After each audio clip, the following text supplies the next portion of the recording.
Hello friend, this is Dev. Welcome back to our channel ND blog. কেমন আছো সবাই? আশা করি সবাই ভালো আছো। গুড মর্নিং সবাইকে। আমার মা এখন ভাবছিল সবজি কাটবে, কিন্তু মা তো সবজি কাটতে কাটতে পারে না। তো তার জন্য এই যে আমি এখন রান্না করব বেগুন, আর এই দিকে আছে সিম, আর এইটা আছে মাছ। তাহলে বেগুনের ঝোল আর সিমের ঝোল, আর আমার ভাত ওই দিকে ওই যে দেখেছো ভাত তুলে দিয়েছি, হয়ে যাবে একটুখানিকের পরে।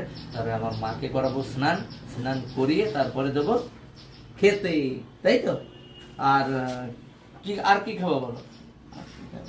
কি কি খেয়েছো সকালেতে? কি খেয়েছো সকালে একটু গুড়, হ্যাঁ? মাখতাম। কি?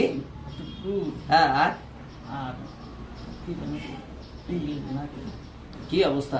গুড়, মুড়ি, তারপরে কলা, তারপরে আছে বিস্কুট। সকালবেলাতে অলরেডি খাওয়া হয়ে গেছে, ঠিক আছে।